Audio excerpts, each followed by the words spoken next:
Greetings, my people. It is Monday, January 16th, and welcome to this week's episode of the Khorum Coast Show. We are chilling out in the Mountains of Madness. I've been over here on this part of DSEC for a couple days, and I've been really enjoying it. So we're here hanging out at the Dubliner, which is the local little bar at the Larches Green teleporter. And inside is where you'll find the little storage and terminals and all that if you needed some.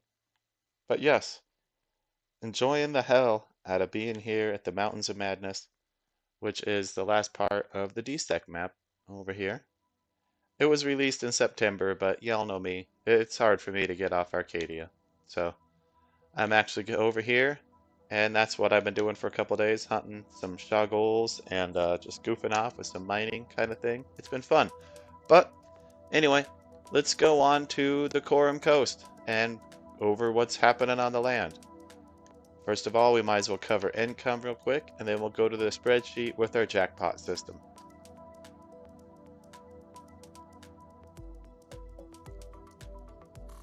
Alright, you can see that this month, Khorum Coast has made 691 peds so far, but 2 peds of that is from the Moon Deeds, Arcadia Moon, so those aren't part of it.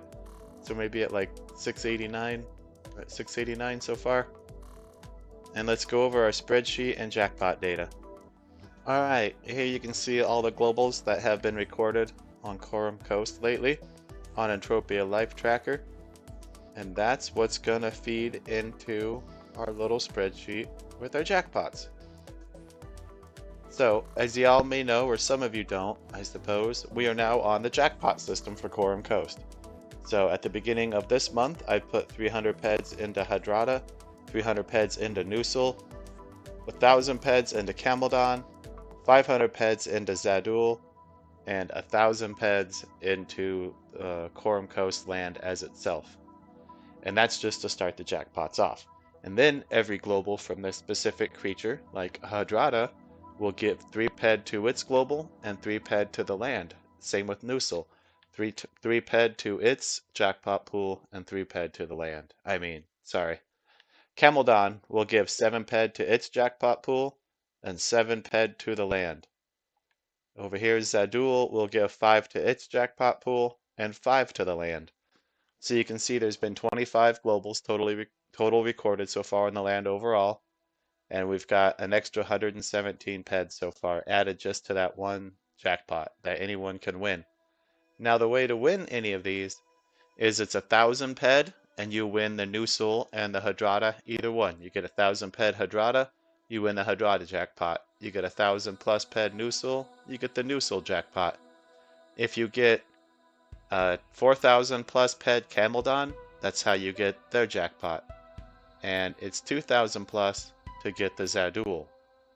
Now the way to trigger the overall land jackpot itself is any triple digit global higher than 333 ped. So if you get 333 itself, 444, 1,333, 1,111, numbers like that, 2,555, that will trigger the land jackpot and you'll win those peds right here.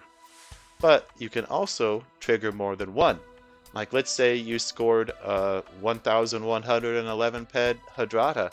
Well dang, you triggered the Hadrada jackpot and the overall land payout at once. So that's also a possibility for the players. They can get both of them if you line up the numbers correctly.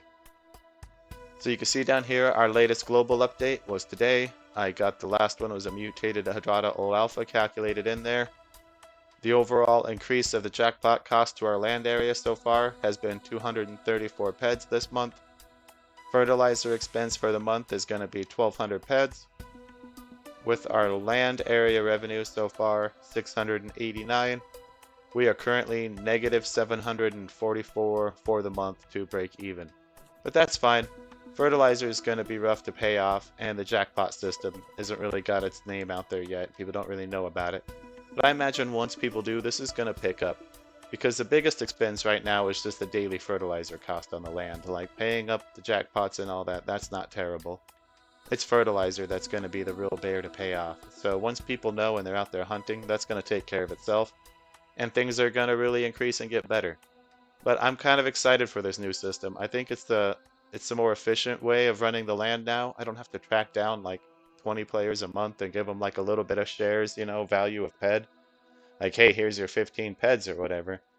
Nah, instead you can come out to Khorum Coast, and if you loot the right kind of global, you can actually win something worth a diddly damn, which I think is kind of cool now. Like you come out here and you're a new level player that can maybe hunt my Hadrada, and you loot the right one, it could kind of change your life on Entropia. You're gonna get yourself a new set of armor or some sort of cheap unlimited gun with that. It'd be really cool. Well, that's where we're at though for that. I suppose we can go back to the land and we'll say good night and see you all later kind of thing. So, yep, it's kind of fun. I think the jackpots will be interesting when things pick up to kind of see what the overall expense for what I'm paying out and what I've earned so far. I'm trying to cut it as close as possible because I really don't want to be greedy. I want to make sure most of the peds are going back to the players, but I also got to pay off that fertilizer cost, which is a real bear. So, man, I'm having a hard time breathing today. I wonder if I'm coming down with a cold, which is gonna suck because I'm supposed to be on vacation soon. That's not gonna be fun. Not gonna be fun at all. But anyway, I guess that's it for this week of the Khorum Coast Show. If y'all can, please like and subscribe. It helps grow my channel. But by all means, come on out to the Khorum Coast, where you can earn the most. Y'all have a great night. Also, check out the Mountains of Madness. It is a hell of a good time out here, and there's no tax, y'all. Take care.